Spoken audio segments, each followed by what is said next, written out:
it's Mo. It is November 3rd, and I have finished the first book that I read in November, so I want to start another vlog-style monthly reading wrap-up. These are videos that I do every month, and they are long, so strap in. I try to talk about the books as soon after I've read them as I possibly can, and give you a little synopsis, let you know what I thought of it, let you know some of the themes, and if I think you should read it as well. I try to talk for only about 5 minutes for each book. This morning, I finished Honey Girl by Morgan Rogers. This is a debut novel that was published in 2020, and this was on my end of year TBR. It is sort of a love story, but I would call it more of a coming of age. Honey Girl follows Grace Porter as she's just finishing her doctorate in astronomy, something that she's been super passionate about and been working towards for the last 11 years. When this book first opens, we see her celebrating using a gift that her father and stepmother gave her, a trip to Vegas with her two BFFs. She meets up with a young woman on their last night on the trip, and they quickly become attached and end up getting married in Vegas. In the morning, Grace Porter is left alone. She has to travel back to Portland, Oregon, where she lives, and she doesn't know what to make of that girl that she met and married the night before. Grace goes on with her life, looking for what she's going to do next, how she's going to use her doctorate, where she's going to end up working. Grace's father is in the military, and he is very strict and very demanding and exacting of what she should do and what she needs to do. Grace's mother lives in Florida, where Grace sometimes wishes she could just escape back to. We get to know Grace's extended family, her life with her BFFs, but we also see that Grace's perfect plan and all her ideas for what would happen after school are falling apart. This stress and strain starts to take its toll on Grace, not to mention that she married a girl that she hasn't told anybody about. So this book follows Grace and kind of her descent from working so hard for 11 years, her perfect plan, to not really knowing what she's going to do. It explores her mental health and how that really takes a nosedive after she is not so rigid in her day-to-day and her academic life, thinking about her relationship with her friends and her family and dealing with her relationship with her father. So Grace kind of goes on a downward spiral and ends up going to New York to see her new wife, and then kind of goes on a downward spiral again and ends up going to Florida. And this book is just all about Grace kind of coming of age, figuring out what she's going to do. I thought this book was interesting. It does have a love story in it. It does have a lot of familiar relationships in it. It does have a lot of commentary on the expectations of other people on you and the expectations that you place on yourself. It has commentary on women in STEM. It has commentary on Black people in STEM and the prejudices and expectations that are put on Black people in academics in general, not to mention just in society. But it's all told in a very like flowery, overly poetic, overly aesthetic writing.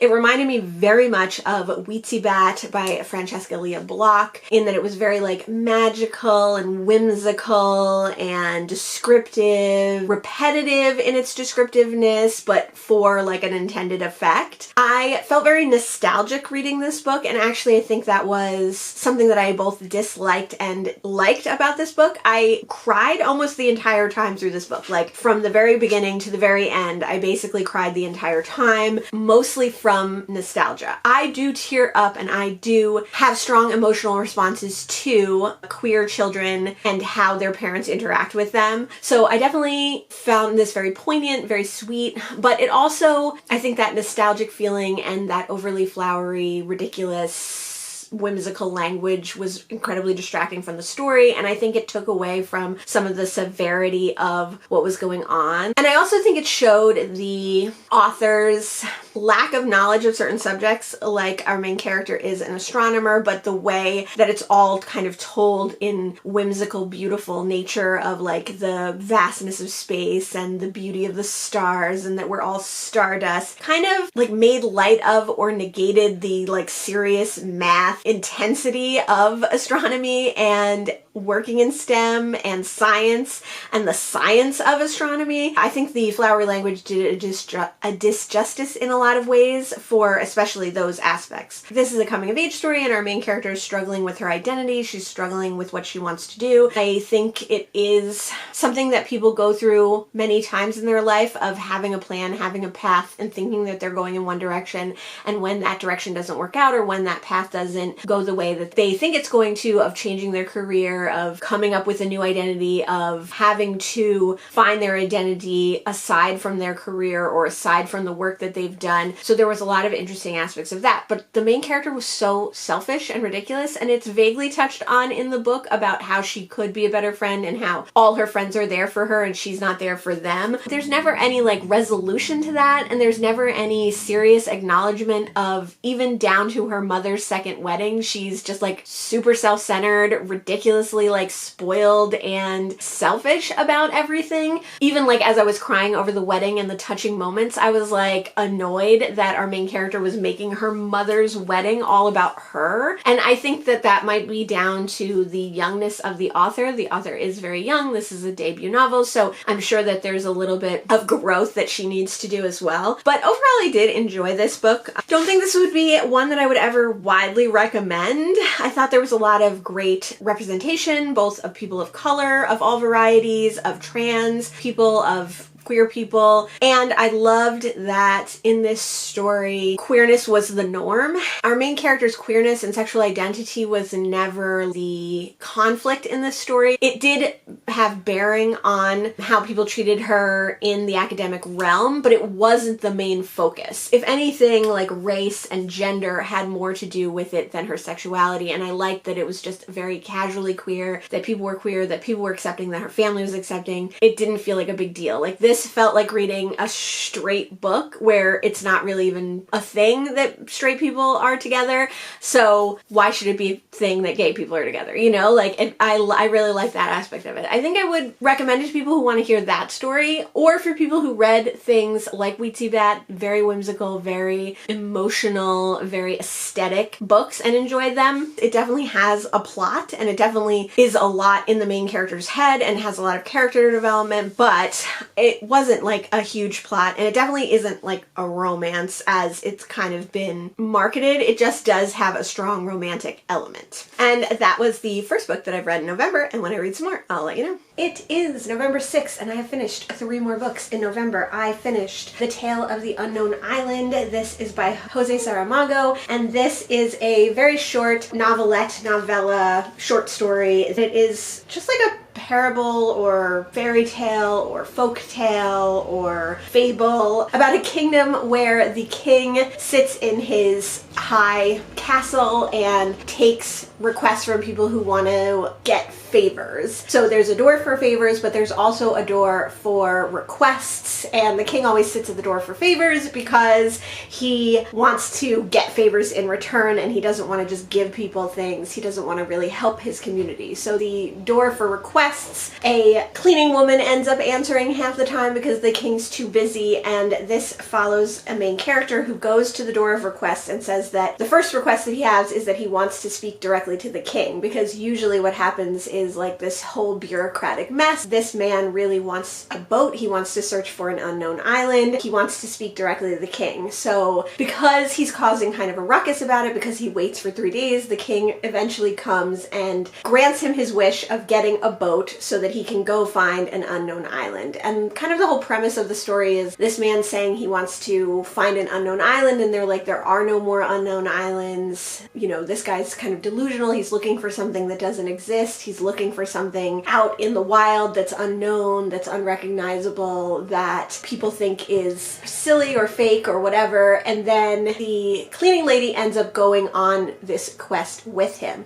And of course, like, there's a moral to the story, and there's a realization of what the unknown island is, what the man is looking for in the unknown island. So extremely short, very sweet. I would definitely say pick it up if you're interested. It has really pretty illustrations, which I really enjoyed. I read it in just a half an hour or whatever, and it was a fun time. The next book that I finished in November was Goddess of Filth by V. Castro. I've been wanting to read this one. It was on my want to read list. I didn't realize it was like a tiny book though, which is fun. This book is only 141 pages. It follows the main character of Lourdes as she and her friends gather. They are young women just out of high school. Some of them have gone to college the year before. Some of them are going to college this year, but they are living in Texas in a kind of border town where especially Mexican immigrants are not treated well, and there's a lot of fear around people being deported and people being abused and other atrocities that happen. This takes place in the modern day, and Lourdes works at a Sonic drive-thru. She's done with high school. She really wants to go to college. She really wants to get away from her family, where she ends up taking care of her young sisters because her mother is overwhelmed and her stepfather is not really around. Her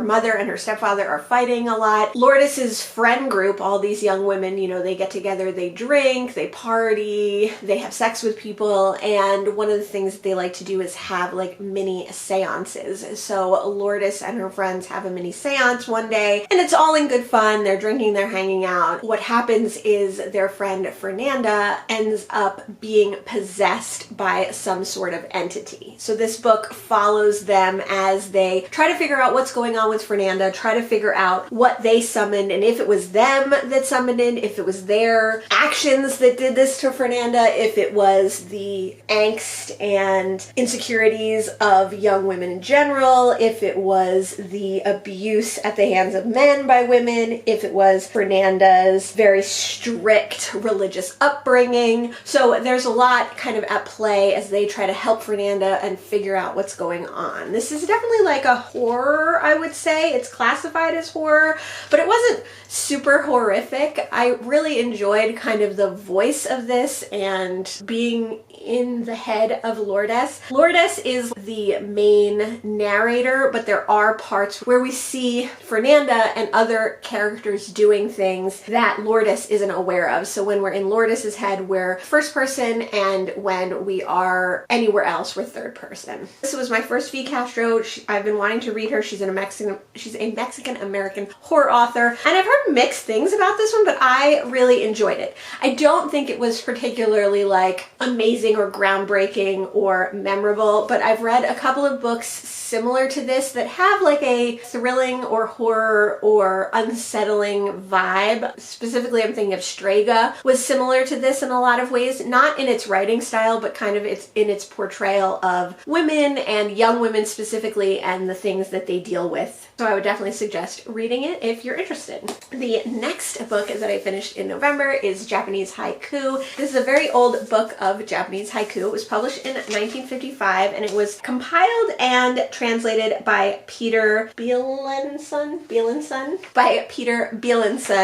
and it's so beautiful. It has all these different haikus by various poets: Basho, Busan, Issa, Shiki, Sokan, Kikaku, and I think it had a really great introduction. This is definitely probably a time when haikus were less well known than they are today, and then each haiku is accompanied by a beautiful little Japanese style illustration / stamp. One of the things that I really liked about this introduction was that it talks about how haikus are traditionally nature poems, traditionally poems that people wrote about their day-to-day life, about nature, about their observations. Some of them were very like funny, tongue-in-cheek. Some of them were very poignant about grief and death. I like this part where it says, "One final word. The haiku is not expected to be always a complete or even a clear statement. The reader is supposed to add to the words his own associations and imagery, and thus to become a co-creator of his own pleasure in the poem." So I thought that was a really interesting way to explain haikus, because they are so short, they are so brief, because they are usually written by Japanese people. People from other cultures might not have a firm idea of what they're talking about. Like, everyone might know what a chrysanthemum looks like, but everybody's going to picture the chrysanthemum chrysanthemum that they picture in their heads. A chrysanthemum is a very symbolic flower in Japanese culture and is often used in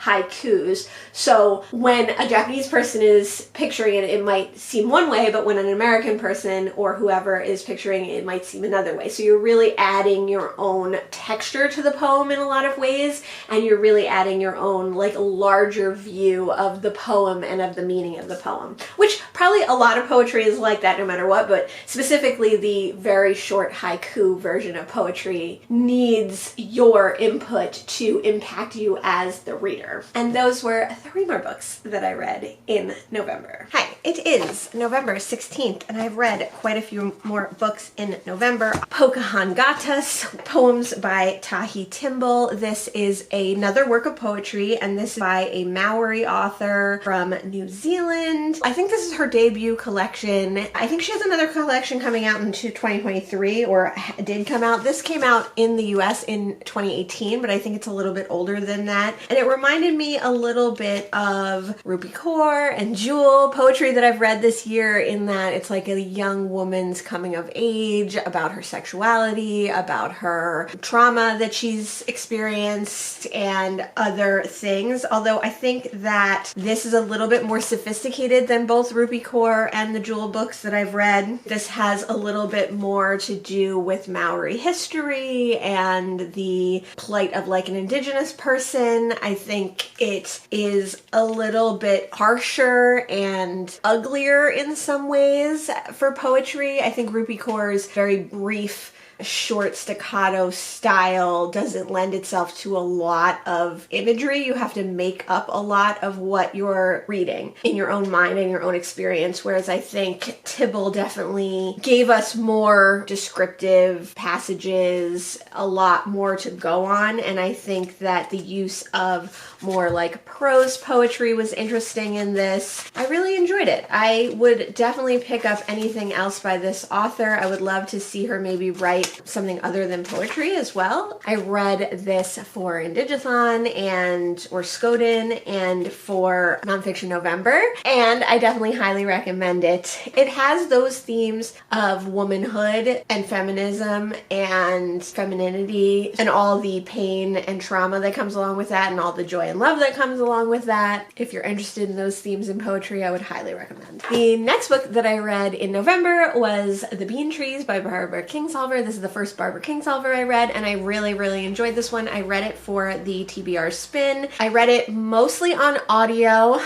although I did read some physically. This follows Tyler Grace, who her whole life growing up in kind of a backwaters Kentucky town has told herself that when she can, she's going to escape. She's not going to fall into the traps that other women around her fall into, getting pregnant young and marrying someone who isn't good for them and living a life of mundanity and dismay and being stuck in her little country town. So she gets a job right out of school, and she makes sure that she saves her money, she buys a car, and at her first opportunity she leaves. It's hard for her because she really does have a great relationship with her mother, who is a single parent. Along the way, Tyler lets fate decide some of her life choices and her big decisions, like choosing a new name and where she's going to end up, and some of the things that happen to her. She just kind of goes with the flow. It's kind of an interesting juxtaposition because she's very much a powerful and headstrong character, and she is determined in the beginning of the book to get out of her small town, to not fall into the traps that she sees people falling into, but then she lets fate decide a lot of things. She ends up in Tucson, Arizona, where she meets a cast of character and where she endeavors to create a life for her and some of the people around her. Along her travels, she had stopped and worked various places, and one of the other things that happened to her in her travels was that she acquired a baby. So Tyler, even though her whole goal in life was to not get pregnant young, not have the responsibility of or be saddled with a child, she ends up having this child to care for. And the majority of the story is about how Tyler settles in Tucson, the trials and tribulations that she goes through, and then also how she tries to protect this child. This is a really interesting book. I think it is very stylistic. It's almost told in like a southern dialect, kind kind of. It's not pushed to that far of an extreme, but it has a very specific voice and pace and cadence. I could see how some people definitely wouldn't like that, and I can see how some people would. I really enjoyed it. I liked it when I was reading it physically, and I really enjoyed the audio narrator as well. I went into this book pretty much totally blind. I think I read the back at one point, but I just didn't know what to expect from this story, and I liked that it was lighthearted in many ways and made light of more serious topics like teenage pregnancy. Not made light of them, but used them as an everyday occurrence for many people. So to not demonize it, but that also our main character didn't want to fall into those traps of young adulthood. There's a lot of hard topics in this. There's spousal abuse, there's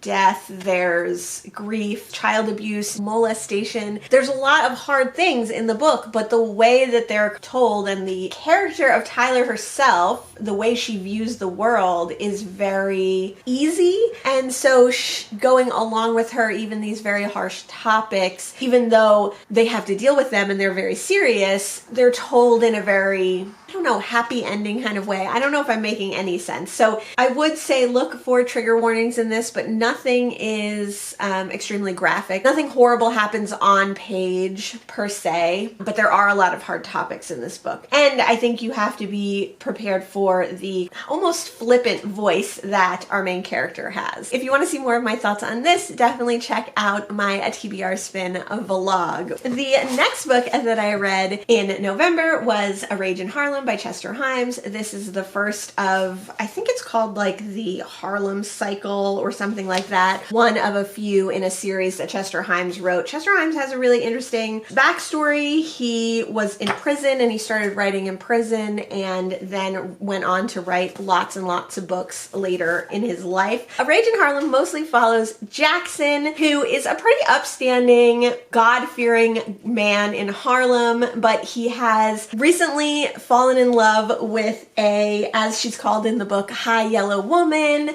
who he wants to give the world to. She's come up from the South, she's run away from her husband, and he fully wants to marry her and make a life for themselves in Harlem. He works at a funeral home and he really likes his boss and his boss really likes him, so he has security there. But when he gets an opportunity to turn some $10 bills into $100 bills with a forger, he takes that opportunity, and unfortunately it all goes wrong. When the plan goes awry and the cops are after Jackson, he ends up being able to escape the cops for the time being. The adventure ensues from there. Jackson is taken for a ride at basically every opportunity. He's wanted by the two notable black policemen in Harlem, Coffin Ed and Gravedigger Jones. He gets entangled with them and various other people, and he turns to his crime-inclined twin brother Goldie for help. So this was so good. I loved this. This was such a fun, adventurous crime novel. It's definitely dated and there are some language uses and some phrases that are not the best, but this was just such a fun romp.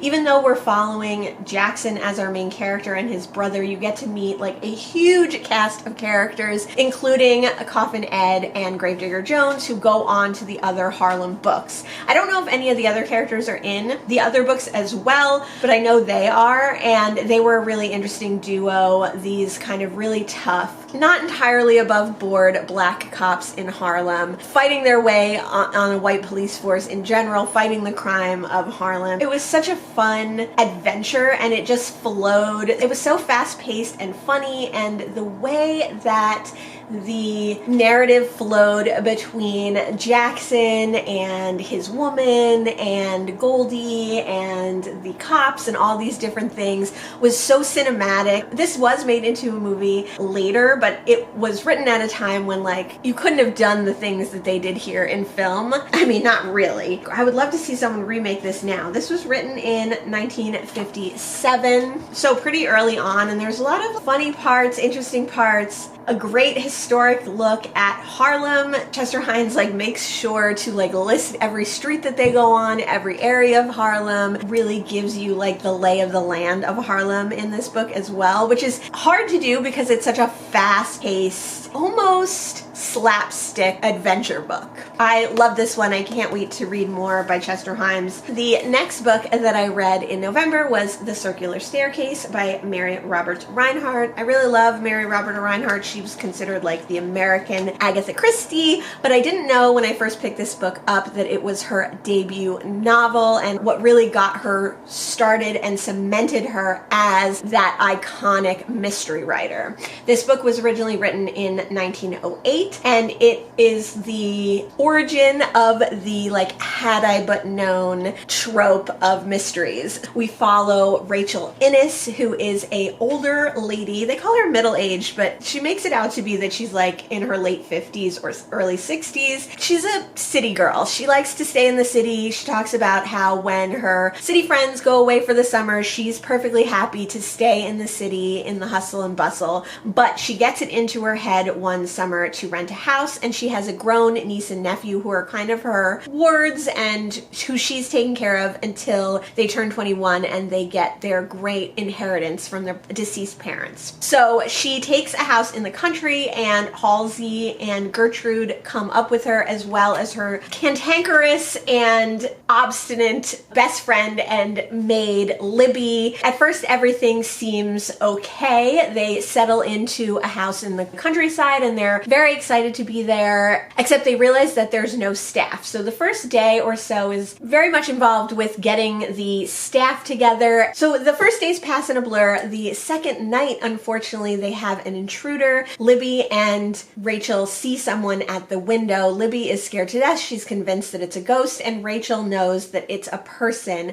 But when Gertrude and Halsey get there, they kind of brush it off as if nothing had happened, not to alarm them. Unfortunately, the next night, they hear shots and someone is killed at the bottom of their circular staircase. So the adventure ensues from there with Miss Rachel sometimes helping, sometimes hindering the police detective Jameson, who comes to investigate. And Jameson knows that she's a super smart lady, knows that she can help him as much as he can help her. So right off the bat, he acknowledges her intelligence and enlists her to keep her eyes and ears open, which was something that Rachel was doing anyway. She's concerned that her niece and nephew are involved in this crime, so she's even more attuned to finding out who killed the young man at the bottom of the stairs. This is the fourth book that I've read by Mary Roberts Rinehart, and to me it seems very typical of her work. She usually has a strong female character who is not a detective, but who is sharp and smart and keeps her eyes open, gets herself entangled with a case. Sometimes it's not a woman. The first book that I read, The Red Lamp, was a man, but it was very similar. They're a little bit bungling, they're a little bit of their society and of their stature, so they in some ways think that they can get away with certain things, and in other ways are very cocky and sure of themselves when they really shouldn't be. So they make for interesting amateur detectives. This reminded me a lot of Miss Pinkerton, in that our heroine is acknowledged to be smart and capable by the police and enlisted by the police to help in their investigation, although it doesn't always go as the police or our heroine intends. Another thing about Rinehart's books that I find interesting is that they are, by today's standards, kind of long and meandering and slow in parts, but none of that is wasted. Like, you never feel cheated out of something, you never feel bored. You always know that clues that have been found out are going to come back around in some way. And I think that the conclusion always has multiple aspects that you weren't expecting. There's not any really like shocking, scary, thrilling moments in these books, although they are high stakes because people are dying and the characters that you are rooting for are in peril. They're not like shocking and thrilling, but they're so captivating and engaging that you want to keep reading. They're very funny, they have a lot of comedic moments, they're not filled with likable characters. A lot of the characters withhold information, a lot of the characters lie to various members, police, amateur detectives, family, friends, sometimes to the advantage and sometimes to the disadvantage of the case. So They're very much of their age, but they're so, like I said, captivating that you just can't put them down. So I really appreciated this one. It was interesting that this was her first real novel. She had written short stories before this, and I'm always excited to read more Mary Roberts Rinehart. So those were 4 more books that I read in November, and when I read some more, I will let you know. Hi. It is November 20th, and I have finished 3 more books in November. I finished A Woman's Story by Annie Ernaux. It is November, and this is the first Annie Ernaux I've ever read. I picked this one simply because this is the one that I found at a used book sale. I'm super glad that I did, though. I really enjoyed this. This is a nonfiction work, long essay, short book about Ernaux dealing with the death of her mother. Her mother died of Alzheimer's at a ripe old age in a retirement home or nursing home, and this is just Ernaux's way of processing. At the back it says it was written from 20th of April 1986 to 26th of February 1987, so it's remembering her mother, processing her mother's death, her way of exploring the feelings she has towards her mother and her feelings towards her mother's death. It's mostly told as almost a history of her mother, a little bit of a history of herself, but Ernaux even says that she tries to speak objectively about her mother in this story. So it's basically a woman's story. It's just the life of Ernaux's mother and kind of how Ernaux felt about that, the parts that she wasn't aware of, and then later in the book, the parts that she was there for and aware of and part of. I really enjoyed this one, super easy to read. I can see why Ernaux is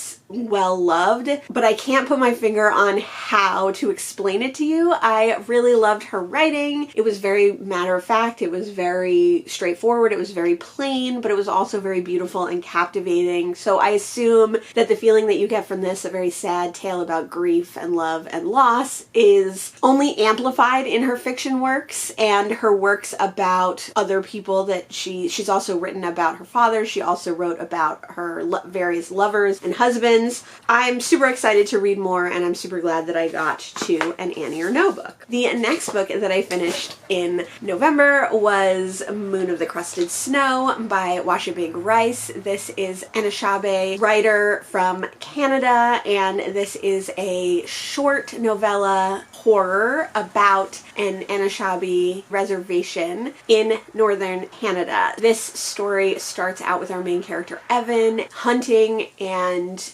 he kills a moose, and he's super excited to take this moose back to his family to treat it and have more food for his family in the winter. Luckily, on the reservation, they do have running water, they do have cell phone service, they do have satellite TV, they do have a store that's supplied from down south in the city. So they do have a lot of the amenities that even the generation before Evan's did not have. But Evan is really trying to get back to his roots. He's trying to learn his native language, and he's trying to do all the right things like hunt, kill ethically, and thank the land and the spirits and the animal for the food that they provide. So he's really trying to incorporate those things into his more modern day life, and his wife is the same. They name their children traditional names and things like that. They're really trying to bridge this gap of their history and their presence with the conveniences that both bring with them. So the story follows Evan as he goes home, and cell phone is spotty, the TV isn't working,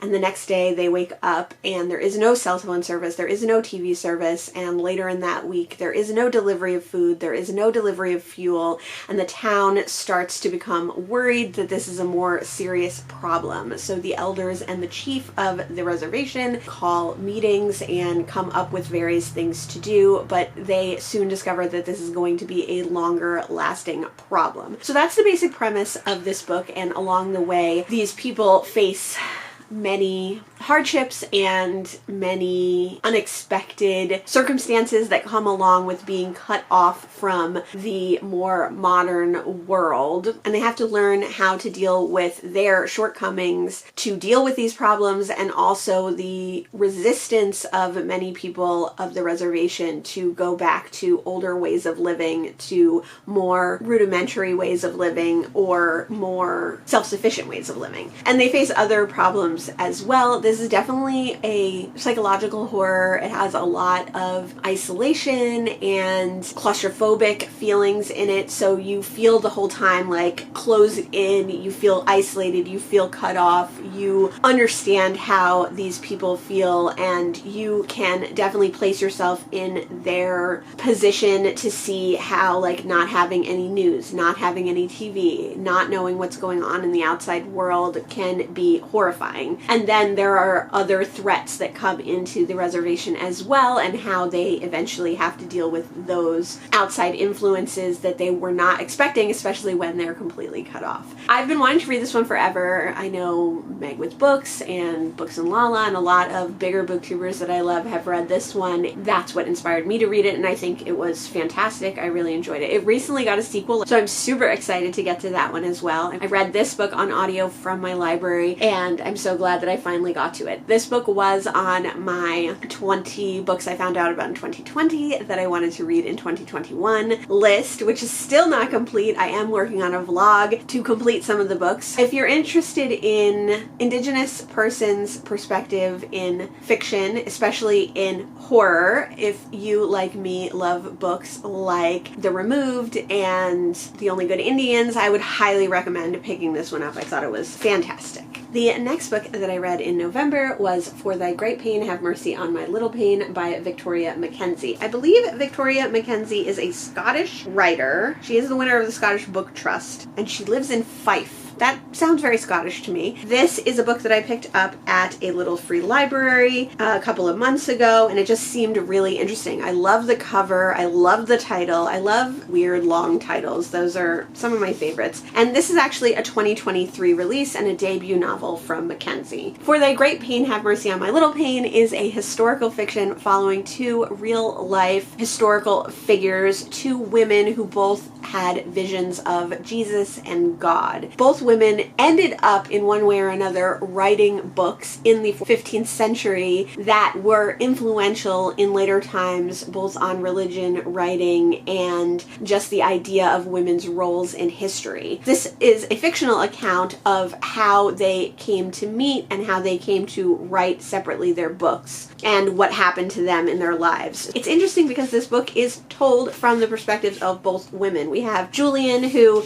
actually that is not her original name, but a name that she took on when she became a recluse and an anchoress in a church, which I didn't know what that was when I first started reading. It was really interesting to find out. And Marjorie, who is Marjorie Kemp, who was a wife and mother, but who saw visions of Jesus and God and went on to preach at a time when it was considered heresy and women were burned at the stake for preaching the words of God or having anything to do with religious leadership. So this goes back and forth. They get a page, 2 pages, half a page each, and you go back and forth and see the parallels of their life as they are living it and how they eventually came to meet, which in truth they actually did, and then the kind of aftermath of that. And it's told in these very short little vignettes. So not only are you going back and forth in a short amount of time, but you're also getting short vignettes as each person is telling their story. It's all told in first person for both accounts, which is interesting. It makes it almost like a diary form entry, but sometimes there are other passages of prayer or song, and later in the book there is passages of dialogue between the two women, almost in like a play or screenwriting kind of manner, and it just follows their lives and their ideals and their visions of the Father, the Son, and the Holy Spirit. Now, I am not a religious person at all. I was raised in no religion. I am not in any way Christian, Catholic, Jewish, Buddhist, any of those things, but I thought this was really, really fascinating. I loved the voices of the two women.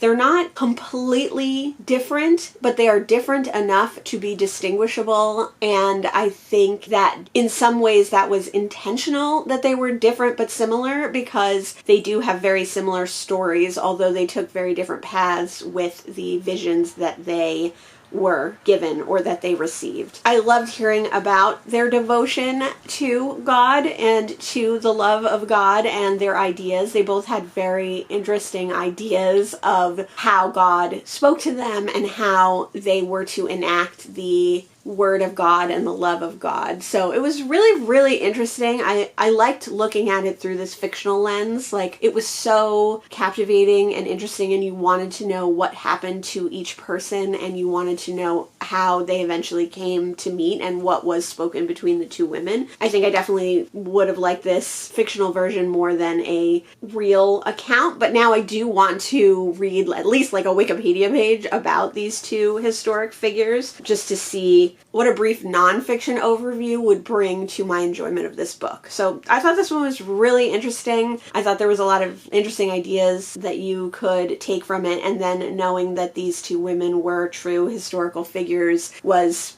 pretty fascinating. Those are 3 more books that I read in November, and when I read some more, I will let you know. It is November 29th, and I have finished, I think, 4 more books in November. I finished The Famous Magician by Cesar Ira. This is a Storybrooke Press edition, and it is like these cute little, you know, adult storybooks where you're supposed to be able to read them all in one day. This book is quite dense though, and the text, although large with large margins, is like full on the page. There's very little dialogue, so it did take me a little bit longer to read. The Famous Magician is translated from the Spanish by Chris Andrews, and this is about a writer, Cesar from Argentina, who is contemplating kind of his life and what his writing career has amounted to. He's well off, he's written quite a bit, but he's in the stage where he's not writing as much, and he stumbles upon a man who he's seen multiple times in multiple different locations, and who he kind of thinks is just like a tramp, like a person living on the street kind of hand to mouth, and he disregards. But this man says, "Come with me, I have something important to tell you." And it turns out that this man is a famous magician,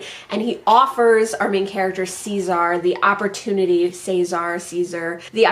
to become a magician himself. But the price that he has to pay is that he has to give up basically his whole life, but especially he has to give up all forms of literature. So he can no longer write, he can no longer read anything, and he has to give that up in order to become a famous magician. And then the bulk of this book is really about Cesar like deciding whether he's going to do that or not, and kind of weighing the ramifications and implications of this prospect. This one is told in a very kind of meandering, fairy tale-esque, hazy way, and there are even parts where one timeline or one section of time bleeds into another, and then the author goes back to explain like why things felt like they were meshing together or melding together. And I think this is like to represent fluidity of mind and the idea of letting time get away from you, and decision fatigue, and being in your own head about things. One of the things that happens to Cesar is that he is really obsessed with magic, and he loves this idea of becoming a magician because he has a history with magicians in his past, in his childhood, and he kind of comes to find out that everyone around him has magic, and magic is not such a unique or brilliant thing as he originally thought it was. How that affects his decision and how he feels about that. And I wonder if that was kind of a metaphor or simile for feeling like everyone around you is doing a better job than you, of like never feeling secure in your job. I've been talking to a lot of people recently about how even though they are good at their jobs, and even though they've been doing them for quite a while now, they still feel like they're faking it. They still feel like they don't really understand like what's going on in their job or how they're kind of accomplishing in it. And that idea of like fake it till you make it, that idea of imposter syndrome. So there's lots going on in this book. I think a lot of it went over my head, but I did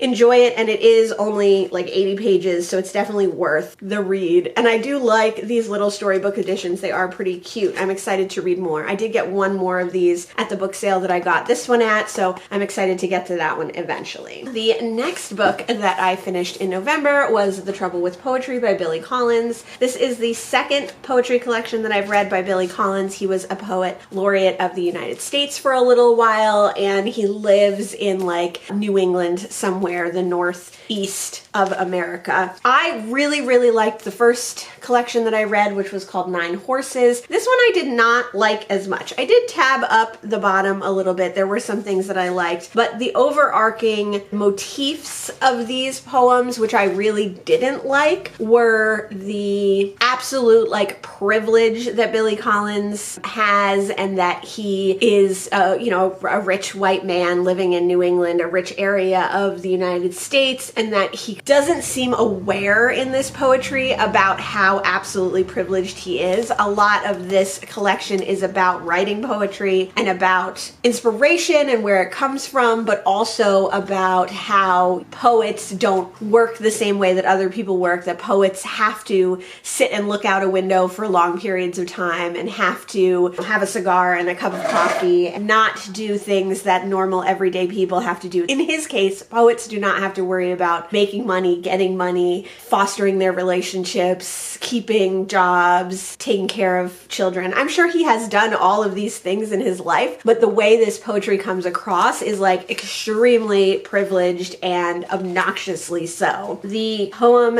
that solidified this for me and I felt was very arrogant and annoying and upsetting, it's called Building with Its Face Blown Off, and it is all about like a war-torn area and the idea that the building is exposed, and that means the lives of these people are exposed that are in this war-torn area, that are experiencing this disaster and this calamity. And then kind of at the end of the poem, he's just talking about how he's sitting around and, you know, watching this, seeing this in the news. It doesn't affect him. Things he has to worry about are like eating a nice meal or having a picnic under a shade tree. Like very, I feel like, arrogant and annoying to read about. So I definitely did not enjoy this collection as much as 9 Horses. I felt it came from a very unaware, unrealistic place, a place of looking at the world from certainly rose-tinted glasses, but rich white rose-tinted glasses. So it was okay. I will read more Billy Collins. I have a couple more books of his, but I'm hoping that they're a little bit more aware of the world and what's going on in it, and not just that rich white privilege. The next book that I finished in November was 12 Years a Slave by Solomon Northup. This is an African-American heritage book, and this is a slave narrative from Solomon Northup. Solomon Northup was a well-educated black man who was a free man in New York State. He lived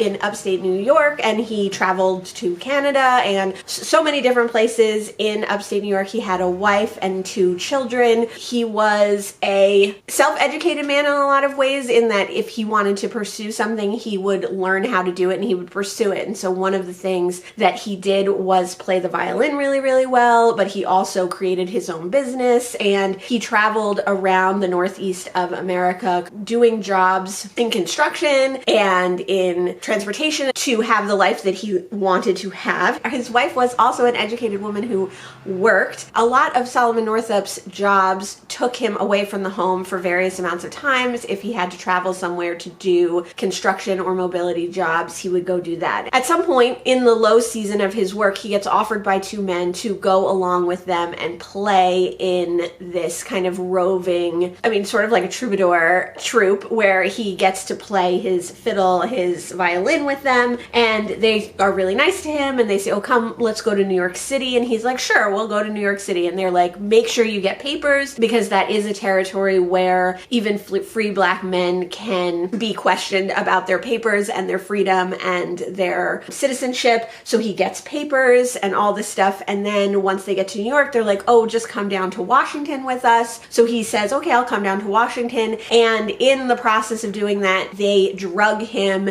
they steal his papers and everything else, and they sell him into slavery. So very quickly, he tries to tell the slave merchants that he's been sold to that he is a free man. He tries to find his papers. Obviously, he has nothing on him. Once he persists in telling them that he's free and that he should not be locked up and that he should not be imprisoned, they beat him so horribly that he never tells anyone that again for basically 12 years. For basically 12 years, although he keeps trying to send letters to his family, he has to be so much more cautious about it, and he can't tell the various slave masters that he is bought by what his true story is. He ends up getting sold down in Louisiana, and he ends up staying there working for various slave masters, and it's really interesting interesting narrative because he's been so cowed by abuse. Northup also kind of understands the slave system, and he understands that he believes that some white men can be good slave owners and can be kind to their slaves and don't have to abuse them so horribly. Although he doesn't believe in slavery, he does understand how these people believe in slavery to varying degrees,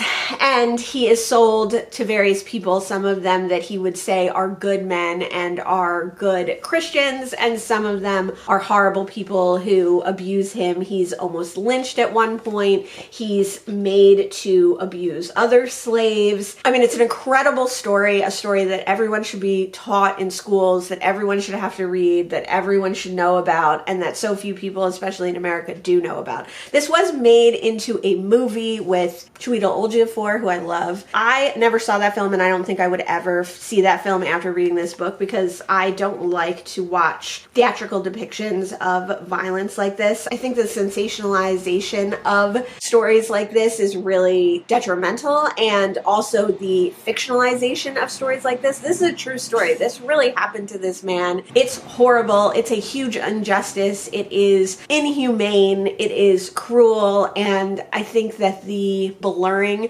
between fiction and fact are a reason that our American society doesn't understand the true nature of what happened, the true evil of slavery, and ramifications that affect each and every one of us until today. They don't understand the systemic racism that was put in place by our forefathers and that is still used today, and that is still exploited by racists, yes, but also by non-racists who continue to uphold a systemically racist system. So I don't think that watching a movie about this is necessarily the best. A documentary, yes. Reading the book, yes. Or in conjunction with reading the book. This was a really interesting book because it was so different than the narrative of the life of Frederick Douglass, which is the other slave narrative that I read earlier this year, and I also was totally astounded by, partly because of the differences in Northup and Frederick Douglass's life. Frederick Douglass was born a slave and free himself and was able to gain an education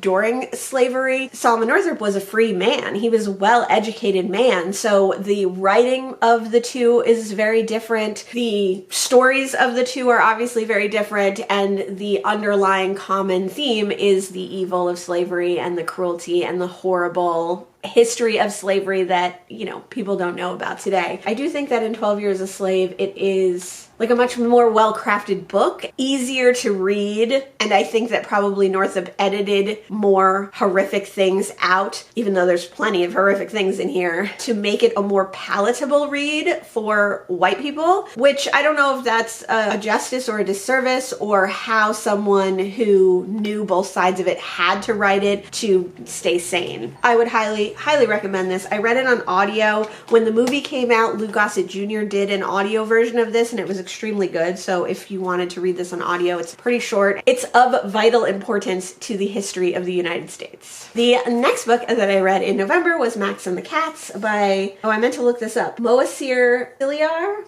Ciliar. This is a very short translated work. This is translated from the Portuguese by Eloa F. Giamelli, and this is considered a Brazilian modern classic. It follows Max, who is a German during the early stages of World War II and the late stages of World War I, so just when kind of Hitler was coming into power. He lives in Germany. We see him as he grows up with his mother and father. His father is a furrier, and in his fur house there is a giant stuffed tiger that terrifies young Max. We see the rise of the Nazis. We see Max grow up to a teenager. We see him have love affairs, and one of his love affairs, unfortunately, the husband of the woman that he's sleeping with decides to turn him into the Nazis as a anti-Nazi propagandist. Max has to flee Germany, and although he's set to get on a boat, he ends up getting on a different boat, and on that boat is a man going to Brazil with a bunch of animals to start a zoo, and when the boat unexpectedly sinks, Max is confronted with a giant jaguar. This This book is split into 3 parts. The first part is the tiger, the second part is the jaguar, and the last part is another cat,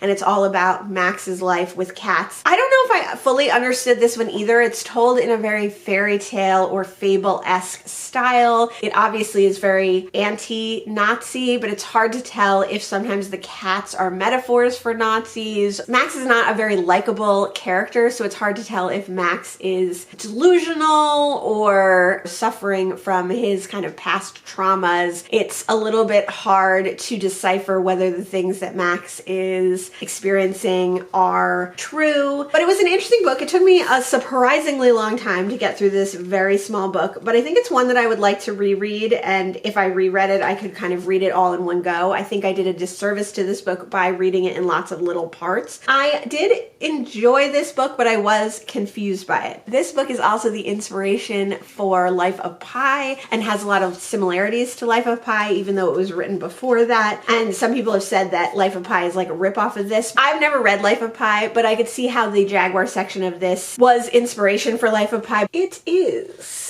December 4th already, so I need to wrap up the last book that I read in December, and that was The Disappearing Act by Catherine Stedman.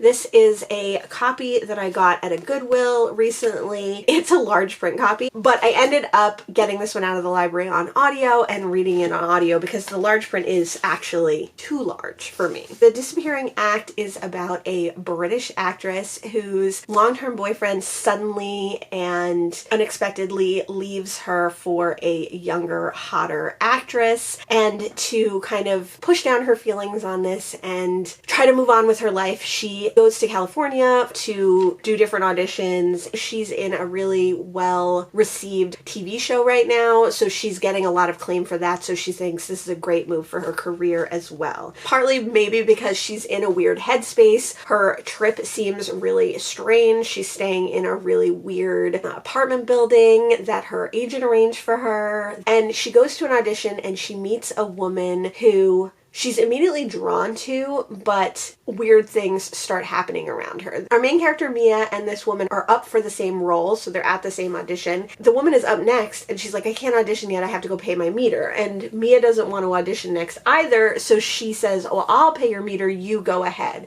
So she goes out and she pays the woman's meter, and when she comes back to the audition room, the woman is gone. So Mia can't get this sudden disappearance of the woman out of her head. She also feels responsible because the car is left there and she has her car keys. For some reason, Mia has to go on with her auditioning and with different things that she's doing in the city, but the whole time she's like concerned for this woman and she's trying to track her down, and eventually she does. But that doesn't solve the mystery of this woman, and Mia becomes even more embroiled in finding out who this woman is and what's going on with her. And that's the basic plot, and that's all you really need to know about this story. And like all Catherine Stedman thrillers, it is thrilling. It has thrilling moments. It has commentary on like relationships. It has a strong female lead character in Mia. But like all Catherine Stedman novels that I've read so far, Mia doesn't always make the best choices. And sometimes even though she's trying to think through all the possible scenarios of what could go on, she misses something huge, or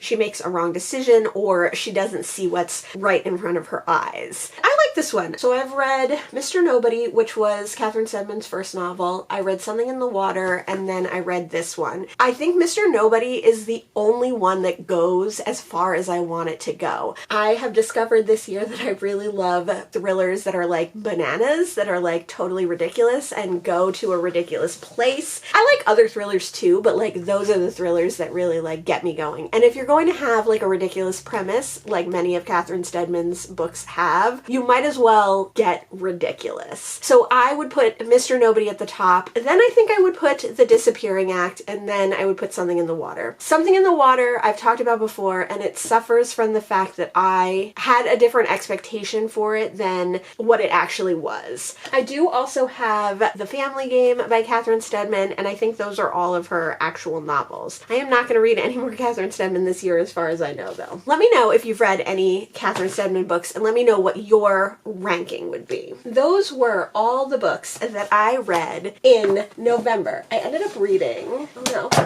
16 things. I read my Savage Prompts book. I read my October TBR Spin book. I read my November's TBR Spin books. I read a lot of books that fit into Novella November. I read quite a few books that fit into Nonfiction November. I read a ton of books for the Bloomin' Readathon, and you can see all the prompts and all the books that I read for all those readathons in my readathon recap, which will be coming out soon. It's a very short video I do after my wrap-ups so that I can just keep track of all the readathons that I participated in. I read a bunch of translated work this month, which was awesome. I read another slave narrative. I only ever read one other one, and I've been wanting to read more, so I'm happy about that. I read one of my favorite cozy Golden Age mystery author, Mary Roberts Reinhardt. I read for Indigathon, I read Moon of the Crusted Snow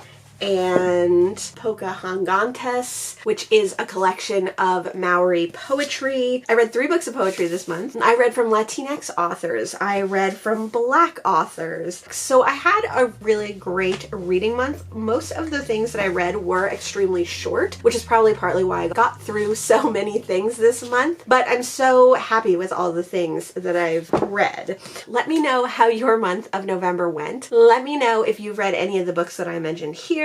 Let me know what you thought of them. Thanks so much for joining me today, and I'll see you in the next one. Bye!